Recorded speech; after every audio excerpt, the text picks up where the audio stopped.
আমরা যে রাস্তা দিয়ে আসলাম সেই রাস্তা একদম 4 লেনের রাস্তা। এই রাস্তা নতুন হয়েছে। আমরা এখন এক গভীর সংকটে পড়েছি। আমাদের গাড়ির যিনি ড্রাইভার, তার শরীরটা ভালো লাগছে না, তিনি আর যেতে চাইছেন না। এই হচ্ছে কাজল পাঞ্জাবি বৈষ্ণব ধাবা। এখানে এখন আমাদের লাঞ্চ ব্রেক। শ্রীনগর এখনও 50 কিলোমিটার। আমরা একটা সর্ষে ক্ষেত দেখে দাঁড়িয়ে পড়েছি।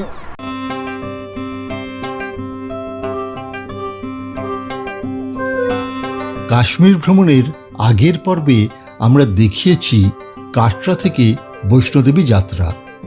যাঁরা সেই পর্বটি দেখেননি তারা উপরের আই বোতামে ক্লিক করে পর্বটি দেখে নিতে পারেন।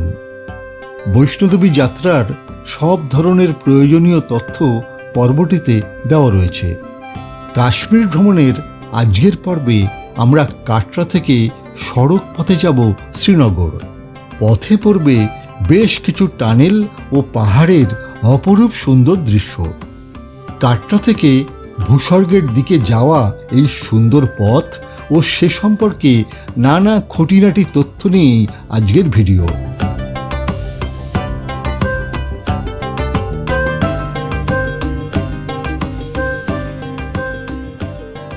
এই ধরনের দুটি বাসে করে আমরা এখন কাটরা থেকে শ্রীনগর যাব। এগুলো বড় বাস, সাধারণত ট্যুরিস্ট কোম্পানি এই বাসগুলো ব্যবহার করে। আপনারা যারা ছোট দলে আসবেন, অর্থাৎ 17 জন বা 14 জনের দলে আসবেন, তারা এখানে 14 সিট বা 17 সিটের গাড়ি পেয়ে যাবেন।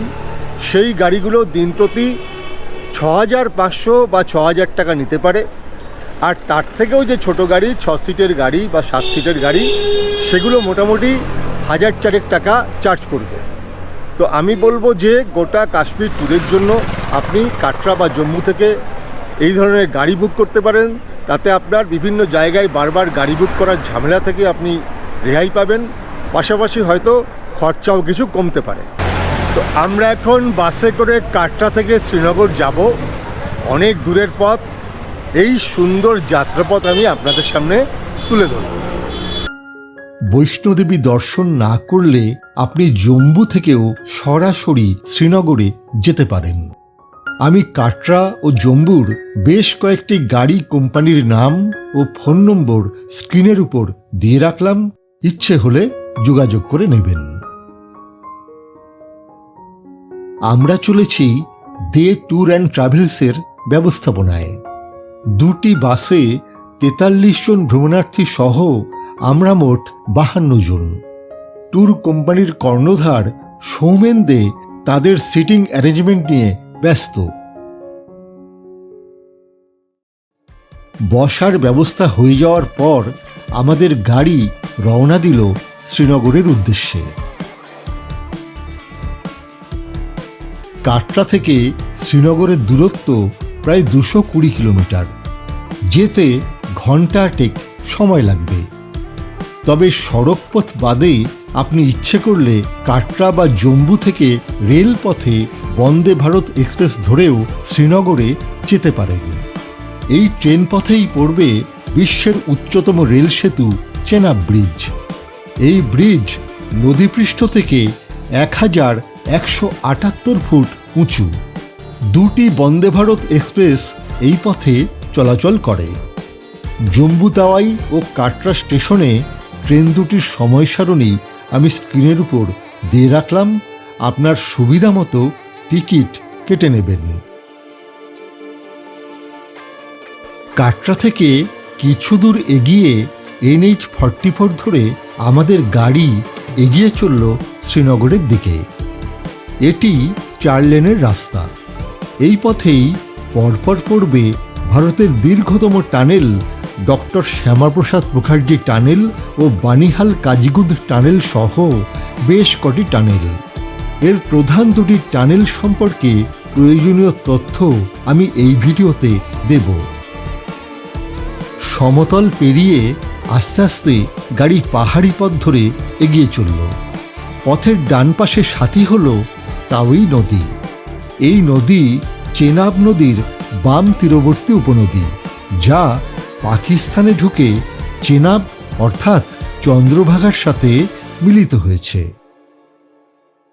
কাটরা থেকে প্রায় ঘন্টা দেড়েকে 65 কিলোমিটার এসে আমরা দাঁড়িয়েছি এই নিউ কুঁদ মার্কেটে। এখানে আমাদের টিফিন দেওয়া হবে। তো এই ব্যাপারটা একটু বলি যে গুগল ম্যাপ কিন্তু অনেক কম টাইম দেখায়। এইটুকু আসতে আমাদের প্রায় 1.5 ঘন্টা লেগে গেল, সেখানে কিন্তু 1 ঘন্টা বলছে। এগুলো একটু মাথায় রাখবেন।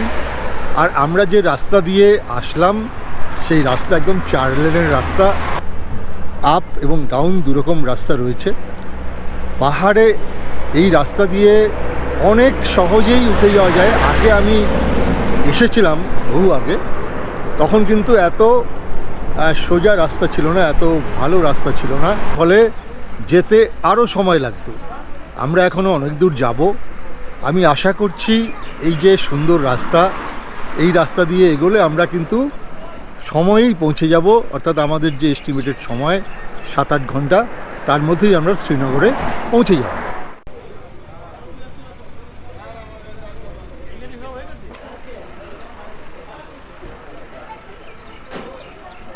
এই দোকানগুলোতে আপনি খুব ভালো মিষ্টি পাবেন, এছাড়াও ম্যাগি বা এই ছোটোখাটো খাবার এখানে পেয়ে যাবেন। আমরা যেমন খাবার আমাদের কোম্পানি দিচ্ছে, সেটা যদি আমরা নাও আনতাম, এখান থেকে আমরা যে কোনো খাবার অর্ডার করে খেতে পারতাম। তো একটা ম্যাগির প্যাকেট আমি দাম করলাম, 1 প্লেট ম্যাগি 40 টাকা। তো এছাড়াও আপনি মিষ্টি নিতে পারেন, বা যদি একটু ভারী খাবার সেটাও এখানে পাওয়া যাবে।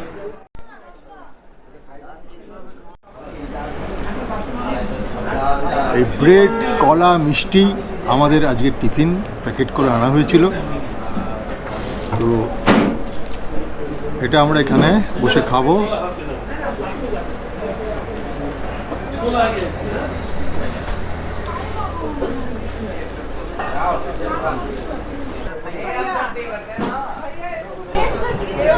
বাইরে বেরোলে এই ট্রাভেল কোম্পানিগুলো এই ধরনের ব্রেড, কলা, মিষ্টি দেয় বেশিরভাগ ক্ষেত্রে। আর মাঝপথে খাবার রান্না করে নিয়ে এসছে, সেটা সার্ভ করবে।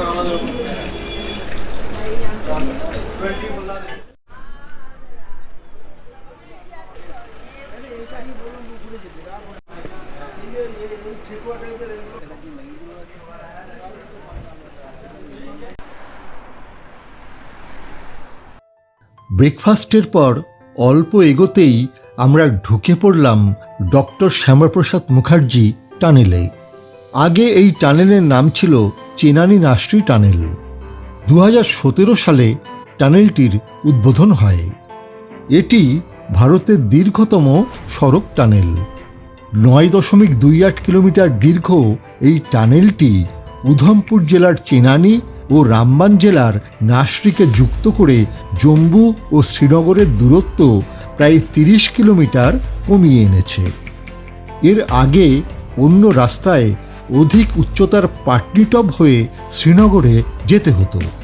এখন পাটনিটপকে এড়িয়েই এই টানেলের মাধ্যমে শ্রীনগরে যাওয়া যাচ্ছে।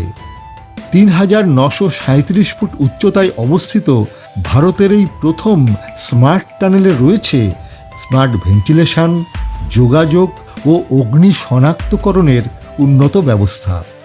প্রায় 3720 কোটি টাকা ব্যয়ে নির্মিত এই টানেলটি কাশ্মীরে বন্দি অবস্থায় রহস্যজনকভাবে মৃত নেতা ডক্টর শ্যামাপ্রসাদ মুখার্জির নামে নামাঙ্কিত। টানেলের মাধ্যমে পাটনিটপকে এড়িয়ে যাওয়ার ফলে পাটনিটপের অসাধারণ সৌন্দর্য আমরা উপভোগ করতে পারলাম না ঠিকই, কিন্তু যাত্রাপথের প্রায় 1.5 ঘন্টা সময় আমাদের বেঁচে গেল। কিছু দূর এগিয়ে পড়ল আরও একটা বড় টানেল। আগেই বলেছি এই পথে একাধিক টানেল পড়বে, তবে তার সবগুলো সম্পর্কে তথ্য দেওয়া স্বল্প দৈর্ঘ্যের ভিডিওতে সম্ভব নয়।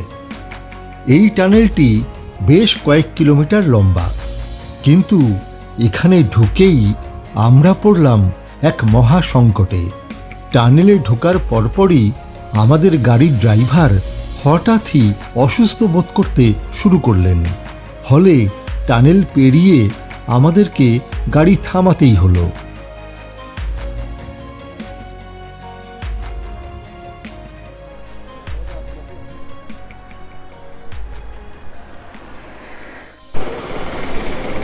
আমরা এখন এক গভীর সংকটে পড়েছি।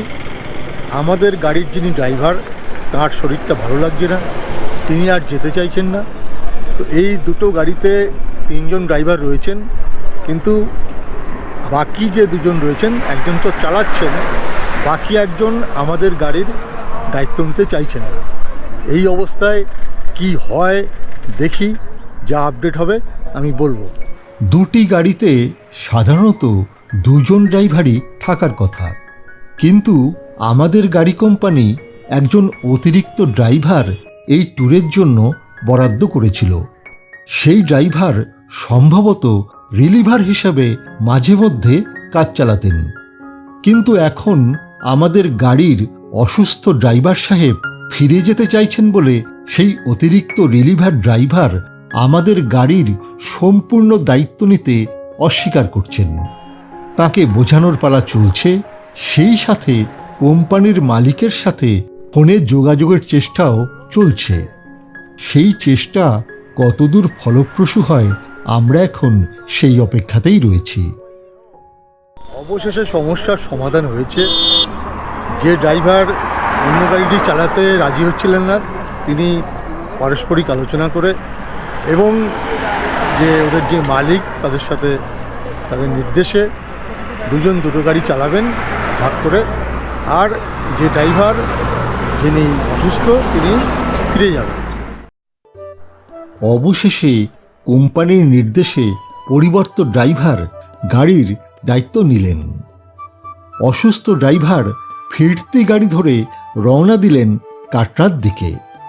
আমরাও স্বস্তি পেলাম। তবে এক্ষেত্রে বিকল্প ড্রাইভার সঙ্গে না থাকলে আমাদের হয়তো কাটরা থেকে পরিবর্ত ড্রাইভার না আসা পর্যন্ত 5-6 ঘন্টা এখানেই অপেক্ষা করতে হতো।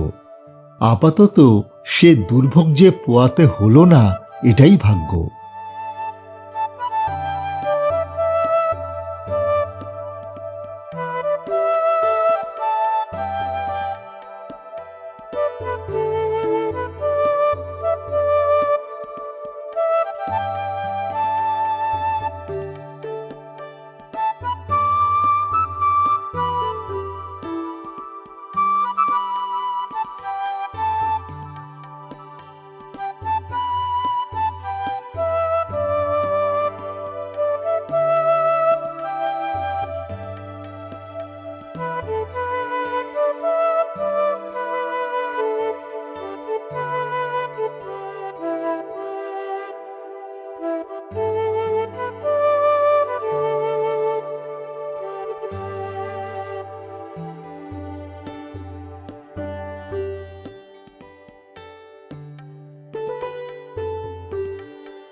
এরপর পরপর দুটো ছোট টানেল পেরিয়ে পড়ল চেনাব নদীর উপর মাঝারি এক ব্রিজ। চেনাব নদী এখানে খুব বেশি চওড়া নয়, তাই ব্রিজও খুব একটা লম্বা নয়। ব্রিজ পেরিয়ে লাঞ্চের জন্য আমরা একটা ধাবার সামনে গাড়ি দাঁড় করালাম। এই হচ্ছে কাজল পাঞ্জাবি বৈষ্ণব ধাবা। এখানে এখন আমাদের লাঞ্চ ব্রেক। আমরা আমাদের সঙ্গে আনা খাবার খাবো, তবে আপনারা যদি খাবার সঙ্গে না আনেন, আপনারা এই ধরনের ধাবাগুলোতে খেয়ে নিতে পারেন। মোটামুটি 1টা-1.5টা বা 2টোর মধ্যে এখানে পৌঁছে যাবেন, তো মাঝপথে আপনি খেয়ে নিতে পারবেন।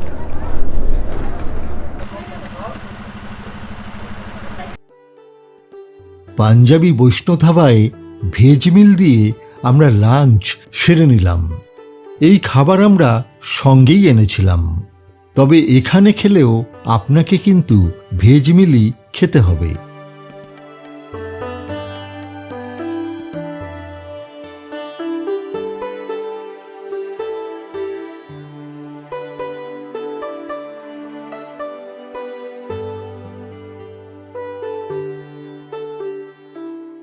কাটরা থেকে শ্রীনগর 219 কিলোমিটার। তো আমাদের আর মাত্র 97 কিলোমিটার বাকি আছে। যতটা পথ এলাম বেশিরভাগটাই হচ্ছে 4 লেন।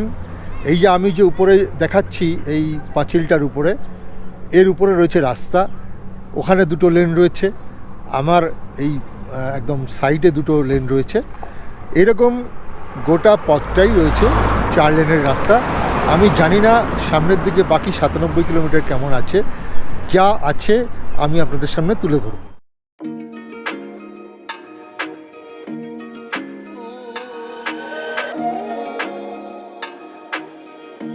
লাঞ্চের পর গাড়ি আস্তে আস্তে পীরপাঞ্জালের উঁচু একটা রেঞ্জের দিকে এগোতে লাগলো। আগে এই পীরপাঞ্জাল পর্বত ৭,১৯৮ ফুট উঁচু জহর টানেলের মাধ্যমেই পেরোতে হতো। শীতকালে সেই রাস্তা অনেক সময় তুষারাবৃত থাকার জন্য এখন এর আরও নিচে ৫,৮৭০ ফুট উচ্চতায় নতুন বানিহাল কাজিগুন্ড টানেল তৈরি হয়েছে। পীরপাঞ্জালের দিকে এগোতে এগোতে আমরা সেই টানেলের মধ্যে প্রবেশ করলাম। ৮.৪৫ কিলোমিটার লম্বা এই টানেলটি একটি টুইন টানেল, অর্থাৎ এই টানেলে আলাদা করে আপ ও ডাউন 2টি আলাদা টানেল রয়েছে। ২০১১ সালে টানেলটির নির্মাণ কাজ শুরু হয়। কাজ শেষ হওয়ার পর ২০২২ সালের ২৪শে এপ্রিল টানেলটি উদ্বোধন করা হয়। এই টানেল নির্মাণের ফলে বানিহাল ও কাজিগুন্ডের মধ্যে ১৬ কিলোমিটার রাস্তা কমানো সম্ভব হয়েছে। ফলে যাত্রাপথে সময়ও কমানো গেছে অনেকটাই। তবে পুরনো জহর টানেলটি কিন্তু পরিত্যক্ত হয়নি। সেই পথে এখন পণ্যবাহী ট্রাক চলাচল করে। বানিহাল কাজিগুন্ড টানেল পেরিয়ে আমরা কাশ্মীর উপত্যকায় প্রবেশ করলাম। এ যেন এক স্বপ্নের স্বর্গরাজ্য। দূরে বাঁদিকে মাথায় তুষারের মুকুট পরা পীরপাঞ্জাল, টানেলের মাধ্যমে যার পেট চিরে একটু আগেই আমরা উপত্যকায় প্রবেশ করেছি। সেই সাথে ডান ও বাঁ পাশে সুন্দর গাছের সারি আর হলুদ সর্ষে ক্ষেত। এই অনিন্দ সুন্দর পথ ধরে চলতে চলতে আমরা সর্ষে ক্ষেতের পাড়ে গাড়ি থেকে নেমে পড়লাম। শ্রীনগর এখনও 50 কিলোমিটার। আমরা একটা সর্ষে ক্ষেত দেখে দাঁড়িয়ে পড়েছি। একদম হলুদ সর্ষে ফুটে রয়েছে। আমাদের যারা এসছে আমাদের সঙ্গে, তারা গাড়ি থামিয়ে আনন্দ করছে।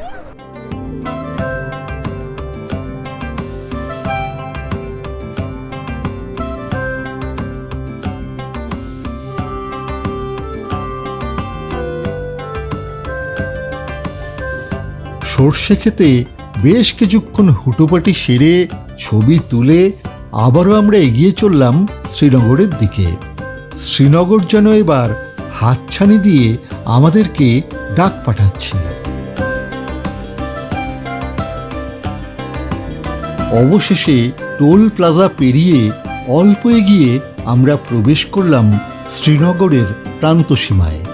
প্রথমে সরু গলি, ছোট ছোট বাড়িঘর, এইসব পেরিয়ে আমরা পৌঁছে গেলাম ঝিলম নদীর তীরে জিরো ব্রিজের কাছে থাকা আমাদের বুক করা হোটেল গ্র্যান্ড ওশিনের একদম দোরগোড়ায়।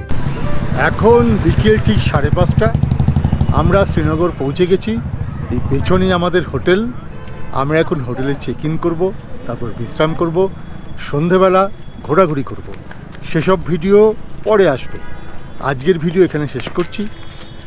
যদি ভিডিওটা ভালো লাগে একটা লাইক দিয়ে চ্যানেলটি সাবস্ক্রাইব করে সঙ্গে থাকুন। আর দেখা হচ্ছে আগামী ভিডিওতে, যেটা কাশ্মীর নিয়েই হবে। ততদিন সঙ্গে থাকুন, সকলে সুস্থ থাকুন এবং অবশ্যই অবশ্যই অবশ্যই ভালো থাকুন।